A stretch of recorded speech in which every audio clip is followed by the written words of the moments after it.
Bakit mahirap magsalita ng thank you or I love you sa magulang lalo na sa tatay? Una muna sino?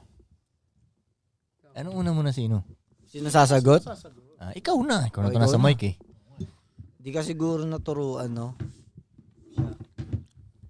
Tingin ko depende sa relasyon nyo yun, tol eh. Kung paano ka rin siguro itrato ng papa mo.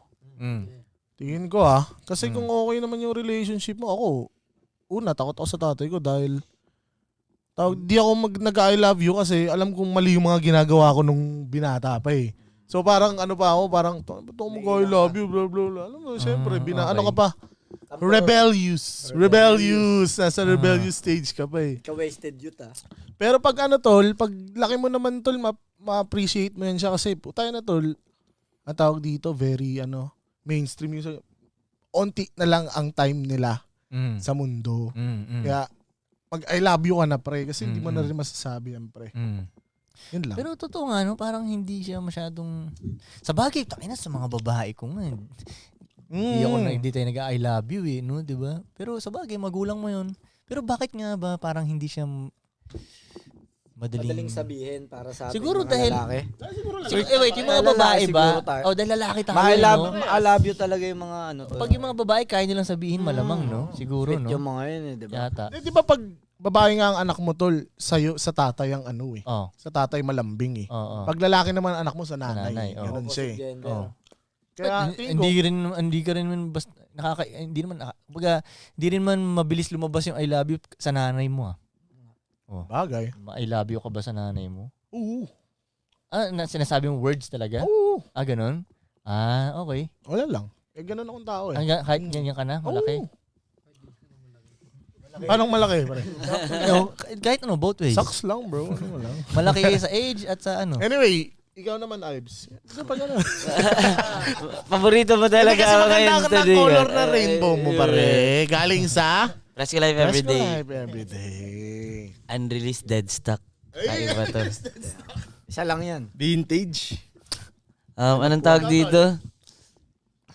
Iniisip mo kasi corny. Yeah. Yun. Nag-I love you ka. Sa nanay lang. Sa papa mo hindi. Hindi gaano, pero Ganun lang. Nod lang. parang Ikaw lang, sup. dogs, ganun. Ganun sa mama mo, I love you ka ng harap-harapan pa rin ngayon. Hindi ganong harapan nga eh. Sa Chat na chat, lang, di ba? chat. Sa chat, madali no? Chat lang. Kahit may emoji pa yun. Ako nga to Sa sa tingin nanay ko, lang. hindi ganun ka-importante yung words eh. Kasi kahit sabihin mo yung words yung actions mo naman, parang hindi mo sila love, di wala din. Para sa akin nga, maging malupit ka na lang na anak, yun na yung I love you pabalik ng matindi. Di ba? Tsaka mindfuck lang din sa akin yung ganun nga. Baka di ko na masabi.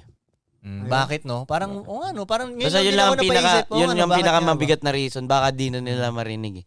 May isa nga akong tropa tol, kagrupo ko dati ang galing ng timing niya. Pinatato na niya.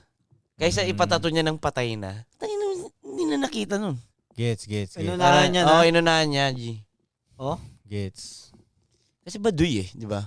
Ay, pinatato mo lang kasi namatay. Gets. Mas sure na, mas totoo yung, di ba, tol, na nakita pa.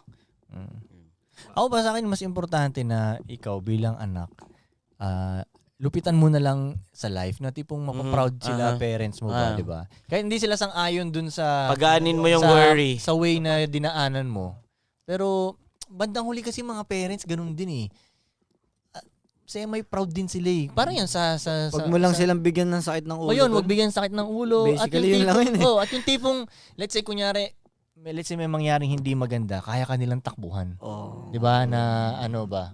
Alisin yung worries ko, pag-aanin. Kumbaga, pwedeng ka. So, yun, ganun. Parang yan sila nanay. Hindi naman nila sinasabi rin sa akin na proud kami sa'yo, ganun. Hindi naman sila nakikialam sa mga diskarte ko. Wala silang ganun. Hindi nga nila sinasabi sa iba na anak nila ako eh. Pero, alam ko na sila, sa loob-loob nila. Sige, kumparahan tayong anak, parang ganun. Tingnan natin yung anak mo, nung narating na anak, parang may ganun din parang sila. Parang ganun lang yun sila. Yun, parang basta medyo proud din sila. Ganun na,